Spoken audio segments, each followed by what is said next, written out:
Ladies and gentlemen, welcome back to another video on the channel today. In today's video, we are going to be talking about free agency. The goal of this video is for me to give you guys some of my initial predictions for free agency, where players are going to go, what fits I think makes sense for each player. Now, pulled up in front of me, I have the PFF article, the top 200 players set to hit free agency. We will not be going over all 200. I would be here for about 4 hours. My goal is to do the top 25-ish that they have on this big board, plus a lot of other notable players as well. I got all my predictions written down in my notebook, so we're going to go ahead and go through it. I think one thing to keep in mind is I'm going to be basing my predictions both off of a team fit, a player fit, and team financials. I'm going to try to keep each team's salary cap in mind. So if a team is a great fit, but they don't have a lot of money, then I probably won't predict the player to go there. So like I said, we're going to get into the top free agents, give you guys some of my predictions. But before we get into that, if you guys have been enjoying the videos, don't forget to subscribe. I would really, really appreciate it. We are getting so close to 1,000 subs, and I love and appreciate every single one of you. Let's go ahead and get right into it. On PFF's list, they have Chris Jones as the top free agent, and it's hard to argue with them. Truthfully, I just don't see a reality where he doesn't go back to the Chiefs. I just think the Chiefs figure out a way to get it done. I don't know what they have to do. I don't know how they're going to manipulate the salary cap. We saw them already release Marquez Valdez-Scantling, so clearly they're making moves to clear up more cap space. Again, don't ask me how they do it, but they're going to do it. They're going to get Chris Jones to be Kansas City Chiefs for multiple more years. That was great English, Mike. Great job. Number 2, Kirk Cousins. I hate to be boring. I think he goes back to Minnesota. Now, I think what's more interesting is what he gets per year and for how many years. The Vikings right now, they're sitting at pick 11. It would take pretty substantial resources to move up in the draft to get, a Jaden Daniels, a Drake May, definitely a Caleb Williams. What's the Bears are not going to give him that opportunity, but I think the Vikings' best option, and I think Kirk Cousins' best option, is to keep him in Minnesota. Truthfully, I don't know how much he gets. I would imagine it's about $35-40 million a year. For how many years, I don't know. But I think Kirk Cousins just makes sense going back to Minnesota. Josh Allen, edge for the Jacksonville Jaguars, not the quarterback for the Bills. Listen, I think that they would definitely want to extend Josh Allen. The problem is that the Jaguars are already not in a very good cap situation, and they're going to have to, back up the truck full of money for Trevor Lawrence here pretty soon. So I'd be interested to see what they're willing to give Josh Allen. I don't know if he'll hit the open market. I do think that if they're not able to get a deal done, the franchise tag will be applied here, which does take some of the fun out of this exercise. I understand. I'm just trying to be realistic. But I have him going back to the Jaguars as well. I just think he's too good of a player. Really good edge rushers are hard to find, and I don't think they would let him walk away that easily, to be honest. Let's go ahead and go T. Higgins, wide receiver for the Bengals. Now, he's already been franchise tagged, right? So is he technically a free agent?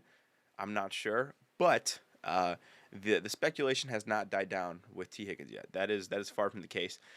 They're still, to my knowledge, they're still working on a contract extension. And, honestly, I think if they're not close to getting something done, T. Higgins could be a trade candidate. So I did include a team with T. Higgins that I think could be traded, and that would be the Carolina Panthers. Now, the reason I think the Carolina Panthers make sense for T. Higgins is a couple of reasons. Number one, I already said A, so that's redundant. Bryce Young needs somebody to throw the ball to. Right now they have no receivers. The downside of going to get Bryce Young is that they had to give up a guy like DJ Moore, who was amazing in Chicago. Would have been really good in Carolina too, I think, with Bryce Young, but he has absolutely no weapons. I mean, if Adam Thielen is your wide receiver 1, you're in big trouble. So T. Higgins would be a big swing for the fences to get a really, really good wide receiver.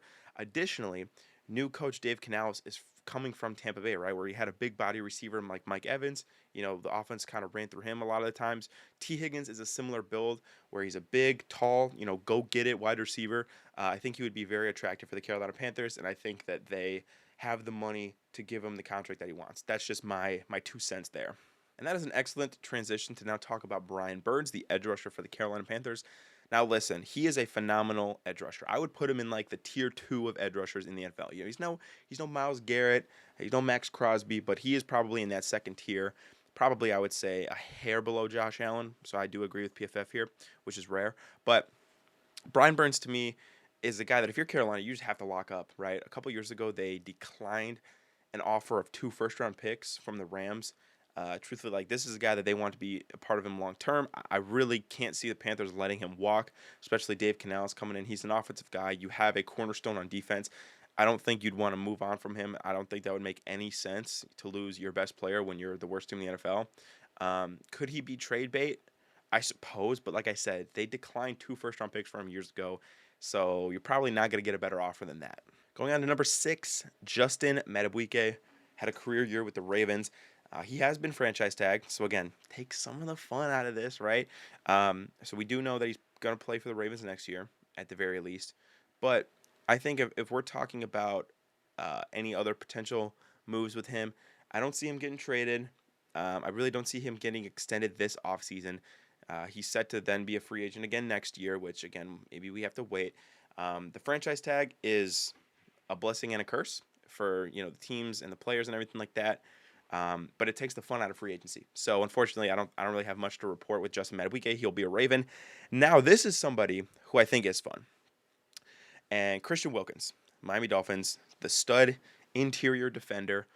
He's due for a payday. Now, the problem with him returning to Miami Dolphins is that they are not in a good cap situation right now. They do not have a lot of money. I believe they're about -30 in the red, which is not fun. So I would say the likelihood of him re-signing, the likelihood of him getting a monster contract from the Dolphins is probably slim to none. Now, there are a lot of teams that need interior defenders in the NFL right now.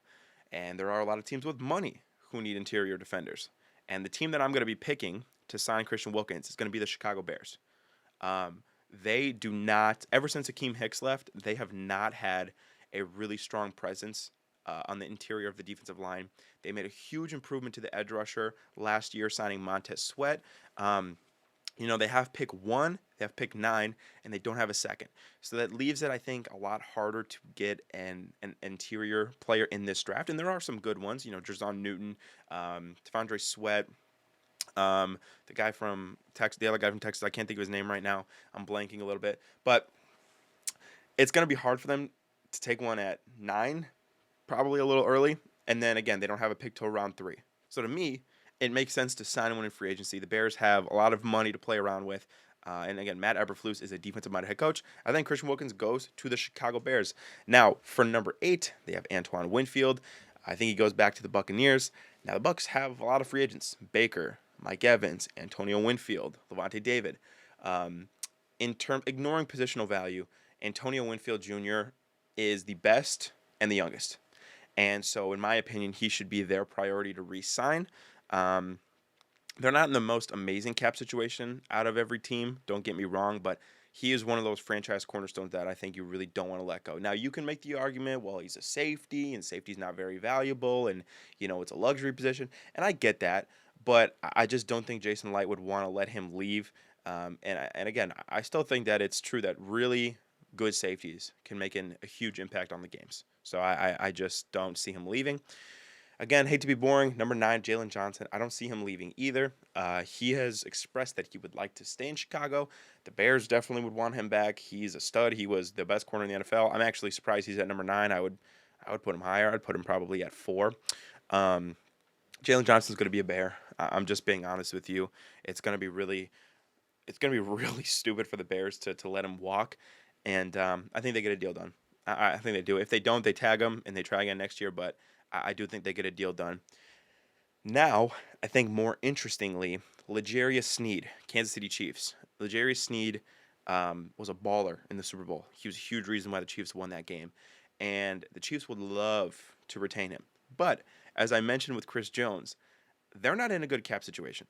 And if you have to pick L'Jarius Sneed or Chris Jones, I understand the argument for L'Jarius Sneed, but if I'm Brett Veach and the Chiefs, I'm picking Chris Jones. So then what do you do with L'Jarius Sneed, right? Well, they're going to tag him, and I honestly think that he might be trade bait for a team to get an extension done. That team that I'm going to pick to go ahead and make a move for L'Jarius Sneed would be the Atlanta Falcons. Listen, they have a really, really good corner in A.J. Terrell. He's phenomenal. They tried to bring in Jeff Okudah to be opposite him. It didn't really work out. You got Raheem Morris coming in, who's a defensive-minded head coach. He has seen what L'Jarius Sneed has been able to be in Kansas City. I think he's going to want to add that to infuse that Falcons defense. They have invested a lot into the offensive skill position players. And to be fair, they did that last year in free agency with the defensive side of the ball as well with Jesse Bates. I think they continue to add defense. L'Jarius Sneed is an Atlanta Falcon. I think they're going to make a big move for him. That's my bold prediction. Number 11, Michael Pittman Jr. He makes a lot of sense to go back to Indy. I'm just being honest with you. Like, I don't know why they would let him go. Anthony Richardson is going to need weapons. He is by far their best pass catcher. I don't really think you trust Alec Pierce at this point. Josh Downs I wouldn't say he's bad by any means, but he's definitely not a number one wide receiver. I think that Indy would be, pretty stupid to let him walk. If not, though, the Patriots do make sense. Patriots have a lot of money. They need wide receivers badly. And if they are going to go quarterback at 3, they'll need pass catchers for the young quarterback. If you guys remember, in 2021, they signed Hunter Henry. I think they signed Jonnu Smith, and they signed Nelson Aguilar. They invested a lot of money in pass catchers. I think they do the same thing. They have a lot of money to spend, so why not spend it? Number 12, Danielle Hunter. This is interesting. I am going to have Danielle Hunter going to the Washington Commanders. Now, you want to talk about having a lot of money. They have the most cap space in the NFL right now. And they're out a couple edge rushers after trading Chase Young and Montez Sweat during the trade deadline last year. Danielle Hunter's a guy, to me, that they're going to bring in. Dan Quinn's going to love to bring in. He's going to want to revitalize this defense, make them respectable because they have been hot garbage for a little while now. Danielle Hunter is a respected guy. He's going to be able to get after the passer. The Commanders have money. I think that this is a perfect fit for Danielle Hunter and the Washington Commanders. Mike Evans, appropriately ranked at number 13. Now, this is kind of a head-ass take, and I completely understand that you guys are going to hate me. Listen, the Chiefs make sense, but they're so money-starved right now that I just don't know. Unless Mike Evans takes a severe pay cut, basically unless he ring chases and just takes a severe pay cut to go to Kansas City, I just don't see it happening. What I do see happening is him going to the Detroit Lions. Now, the Lions have a good amount of money, and the problem with the Lions that I don't hear a lot of people talking about is they really only have one consistent receiver. Amon-Ra St. Brown is fantastic. He's an all-pro, 100%. First of all, not only is Mike Evans a drastically different receiver stylistically, but he would give them a legitimate second option in the passing game. Now, I know that they're going to run the football. Monty and Gibbs, they're going to get their carries. I totally understand that. Mike Evans would give this offense such a different element. They would give him a jump ball receiver. No offense to Josh Reynolds, right? He's really not that guy. Jameson Williams is flashy, but he's inconsistent. So for my money, you really have one really good one really good wide receiver. Obviously, Sam Laporta is good, but you have one really good wide receiver. Mike Evans to Detroit, don't sleep on it. That's all I'm saying. Do not sleep on it. All right. Tyron Smith, left tackle, Dallas Cowboys. I think he also goes to the Commanders. Listen, their offensive line has been terrible. Sam Howell, not that his pocket presence is good by any means, but he was sacked, seemed like every other play. They're going to go with a quarterback at pick 2, whether that is Jaden Daniels or whether that is Drake May. Protecting that quarterback is going to be a main priority for the Commanders. Now, Tyron Smith is a little older. I think he's 33, 34, whatever he is. He's probably going to get overpaid. And again, when you're a team like the Washington Commanders who have money to overpay, you can afford to do that. I would rather overpay for Tyron Smith and get a good left tackle, which is rare, to protect my quarterback than to, kind of set our budget at a specific line, and he wants to go over that, and we don't get him, and we have a shitty left tackle for our rookie quarterback. I would be willing to overpay for Tyron Smith if I'm the Commanders. It's a huge position of need. They've seen him twice a year every year since he's been in Dallas, and I think that the fit is just really good right there. Number 15, a little bit higher than I would have thought. Kendall Fuller for the Washington Commanders. I think he does go back to the Commanders. Again, Dan Quinn coming in as a defensive guy. He's done good work with defensive backs as well. And like I said, they have money. They're going to bring back their guys. I really don't see a reason why Kendall Fuller wouldn't be back in Washington. Number 16. Now, this is an interesting one, both because I am a Seahawks fan and both because I understand the financial implications of this. So the Seahawks right now have about $15 million in cap space, right? And Leonard Williams' extension is interesting because they did give up a second-round pick at the deadline last year for him. Now, you can make the argument that that was the Pete Carroll regime that did that Mike McDonald will feel no loyalty towards, re-signing him. Not loyalty, that's probably a bit extreme, but he doesn't feel personally responsible for re-signing him the way that, if Pete Carroll was still here, would be, right? Additionally, appropriately enough, he's ranked as a 16th best free agent. The Seahawks have the 16th pick in the draft. I think that is the perfect sweet spot to take one of those interior defensive linemen like I was talking about earlier. Like I mentioned with the Bears, 9 is too early. 16 is where I think you can justify it. Now, obviously, they can keep their options open. Maybe if like a Jared Verse is there, or they want to go with a center and Jackson Powers Johnson. But if they let him walk, they have a pretty good path to get a really good interior defensive lineman in the draft. So it's interesting to see what they might do. Now, I have another prediction, another big swing for the Detroit Lions here. I think that they scoop up Leonard Williams. I do. They need help on that defensive interior. I think they have a really talented edge rusher with Aiden Hutchinson, and some other guys have been making plays out there. But their interior, to me, could use some sparks. And there were times last year where that Lions defense was really bad. And obviously, I think the majority of the problem was in the defensive backfield side of it, but adding Leonard Williams to that defense, he's by no means is he like a total game wrecker, which is, again, hard for the Seahawks to justify using the majority of the remaining cap to sign him, right? By no means is he like an Aaron Donald game wrecker, but he's a really good interior defensive lineman, and he's going to get a bag. He is going to get a bag, I promise you that. Number 17, Marquise Brown. I have him going to the Chiefs. Now, the reason I have him going to the Chiefs is because I think the Chiefs are going to be desperate to get wide receivers. Duh, right?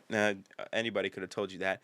And I think Marquise Brown is going to be an affordable option. Like I said, would they want Mike Evans? Absolutely. I think Mike Evans is not going to be cheap, right? I think Marquise Brown will be a little cheaper than some of the alternatives. He does still have really good speed. He could almost be like a juiced up version of Mecole Hardman. And again, if you want to talk about a guy who could really be unlocked with Patrick Mahomes, I do think Marquise Brown could be the case. If he wants to take, probably won't make the most money in Kansas City, but if he wants to take a little bit of a pay cut, have the best quarterback in the NFL, and have a really good chance to go win a ring, I think Kansas City does make sense. Let's talk about Bryce Huff for the New York Jets.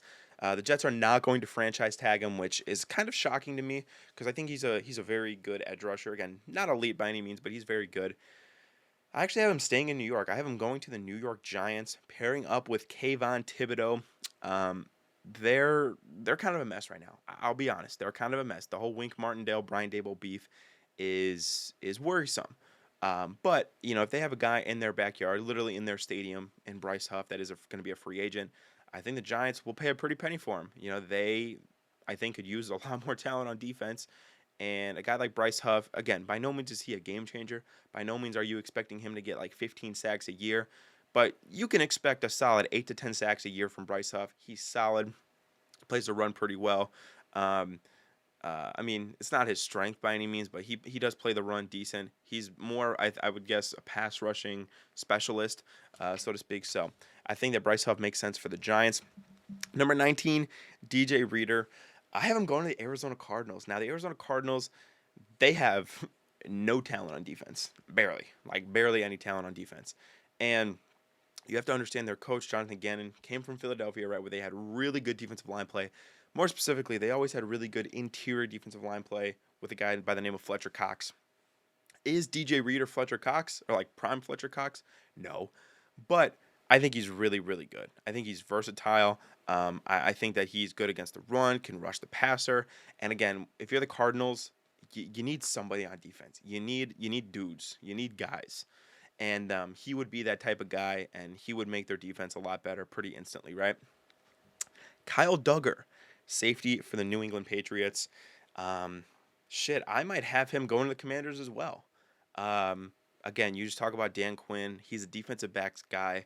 Kyle Duggar is, been in New England for a number of years. I'm not sure the exact number of years, but he's been in New England for a little while now. I just think when you look at Kyle Duggar, he's a guy that the Commanders would probably be relatively cheap. Probably wouldn't, reset the safety market by any means. He'd be cheap. The Commanders have the money. Why not? Speaking of Commanders and safeties, Cameron Curl. I do have him going to the Chicago Bears. They just released Eddie Jackson. They have Jaquan Brisker, who I think is nice. I think those two guys in the backfield would be a very interesting safety duo. I think they'll be able to make a lot of plays. And again, the Bears have money. They just released Eddie Jackson, so they have a hole at safety right now. Cameron Curl makes sense for me as a Chicago Bear. Trent Brown, number 22. I have him going to the New York Jets. Now, the Jets are going to be in a position at pick 10 to take a tackle. Truthfully, they probably need two. I don't have a lot of faith in Mekhi Becton, and I'm just being honest here. I think that you could probably bump him to guard. Then you could have, Trent Brown, maybe whoever you take at 10, or maybe that frees up taking a different position at 10 if you sign Trent Brown. If you have Trent Brown, you'd have Olu Fashanu, Joe All, whoever, Mekhi Becton, Elijah Vera Tucker in the middle at guards, and all of a sudden I think you have a pretty decent offensive line. Again, I like Mekhi Becton as a player. He's caught some bad breaks, but I just don't think that they can rely on Mekhi Becton to put together a fully healthy season because let's be real here, their window is open as long as Aaron Rodgers is on the field. And we saw that window shut drastically, 3 plays into the year. They want to keep Aaron Rodgers healthy. That needs to be their main priority. A guy like Trent Brown would probably be a nice addition for the New York Jets here. At number 23, Kevin Dotson. I do have him returning to the Rams. It was mentioned today by some reports that, they are working on an extension with him. I do expect the Rams to kind of get that done. They're trying to, I think, squeeze out every year left that they have with Matthew Stafford. Keeping one of his best interior protectors is the way to do that. Calvin Ridley. This is another interesting one. I have him going to the Green Bay Packers. Now, Calvin Ridley re-signing with the Jaguars is tricky, not only because, I guess, of his lackluster season, but also if they re-sign him, they do owe the Falcons a second-round pick. Now, I would probably not do that if I was the Jaguars just because of that pick. It becomes a third-rounder if they don't. So I would say that they will let him walk. A team like the Packers, now I understand that some of their young guys were really good last year. Dontavian Wicks, Romeo Doubs, Christian Watson was, especially in 2022, was a big playmaker. But I think a guy like Calvin Ridley would add some veteran leadership to this receiving core. There was a stat last year, it was like they were the youngest receiving core ever. I think they were one of the youngest playoff teams ever. This is the rare instance, I think, where a team needs veterans. They need older guys to come in and coach up the youngins. I think he would pair very nicely with Jordan Love, who had a great year last year. I don't know. I just think Calvin Ridley, in my headcanon, it just makes a lot of sense that he goes to Green Bay. Mike Onwenu, offensive lineman for the Patriots. He's played tackle. He's played guard. He's, pretty much done everything. I actually don't know where he'll go. And I know that's, not the point of this video, but truthfully, I think it depends on what position teams value him at. Because, like I said, the Patriots have moved him around, played him at guard, played him at tackle. I think his best spot is right tackle, truthfully. But I guess it depends on where he's going to play. I honestly, I don't know. Some other guys I do want to talk about here, and I'll see if they're on the list. I kind of wrote these guys down. I didn't really necessarily talk about them yet. Yeah, right here. Chase Young, I do want to talk about that. I think Chase Young might go to the Patriots. Now, the reason I think that he goes to the Patriots, the Patriots have money to spend. They're gonna want to spend it. Chase Young is a high. I would describe him as a high upside reclamation project, because has he justified his number 2 overall selection so far? No, he has not. There have been games where it has looked really bad. Now, he did have a good Super Bowl. He was not good in the NFC Championship game at all. But bringing him into New England, listen, they need pass rushers, right? They got to play Tua. They got to play Josh Allen. They got to play Zach Wilson. Anyway, they got to play Aaron Rodgers now. I mean, that's 6 games out of the year. You guys got to play those quarterbacks. So they need to get after the passer. I don't know. He just seems, the New England culture, which I think will still be intact with Gerard Mayo. They have money. They're going to need pass rushers. I don't know. I just think the Patriots make sense for Chase Young. I don't really know why I do. There's a guy that I missed right here, Robert Hunt. I think he goes to the Seattle Seahawks. Now, like I said, do they have a lot of money? No. But the Seahawks need help on the interior of the offensive line badly, right? Damian Lewis is a free agent. I think they're going to want to re-sign Damian Lewis, but if they're unable to do that, Robert Hunt, I think, is more than okay. He's a very good free agent. They're saying that his top free agent comparison is Brandon Brooks in 2016, which I actually think is a very interesting comparison. I never even thought of that. But he's a very, as you can see right here, very good pass protector. And that is something that the Seahawks need, right? I think they think, and I think, that Geno Smith is a capable quarterback. But like every quarterback, you can't pressure him all the time. You can't be in his face. and their interior of their offensive line is really bad right now. And that's something they're going to have to address in free agency and in the draft as well. Now, let's get into some interesting guys right here. Saquon Barkley. I honestly think that his landing spot is going to be the Houston Texans. They did not have a good running game last year. Dameon Pierce basically fell off the face of the earth. Devin Singletary wasn't what he was cut out to be. Saquon Barkley adds a legitimate threat in the running game for the Texans, and I think that'll further unlock their offense to a massive degree, right? There were rumors that, C.J. Stroud is trying to recruit Saquon to Houston, which I have no doubt over. I think that that is probably 100% accurate. And again, the Giants are not going to tag him. They're going to let him hit free agency. I doubt that they probably want to pay Saquon when they have a lot of other issues on their roster. So let Saquon be free. Let him go to the Texans. Let him play with an actual quarterback for the first time in his career. And let's get this man in the playoffs. Please, please, please, please. I have a couple of more. I wanted to talk about Josh Jacobs. I think he goes back to the Raiders. I'm just going to be honest with you. His relationship with new head coach Antonio Pierce, I think, is special. Maybe not special, but I think that they're they're homies. Like they're locked in like this, and I don't think that they're gonna let him leave and not be a Raider. And then the last guy I want to talk about is Derrick Henry. Huge name, not necessarily huge production, I guess you could say. They're saying that his best comparison is Leonard Fournette in 2022. I think that's a little disrespectful, but I understand where they're coming from. I think that he's a Dallas Cowboy. I really do. The Cowboys are not going to tag Tony Pollard, and he was very disappointing last year. Now, the passing offense was fantastic. CeeDee Lamb was, I think, the best receiver in the NFL last year. But they really, and it was obvious if you watch the Cowboys, they were really lacking like a short yardage goal line back. They were very inconsistent in short yardage situations. They were very inconsistent in goal line situations. Derrick Henry, maybe he has lost his step, but he solves that problem. He definitely solves that problem, right? I don't care how old Derrick Henry is. He could be 45 years old, and I still trust him to get in the end zone on 4th and 1 at the goal line, right? I think that this is a Jerry Jones type of move, bringing in a guy to the status of Derrick Henry, bringing him in, making him a Dallas Cowboy, marketing him to the fullest extent.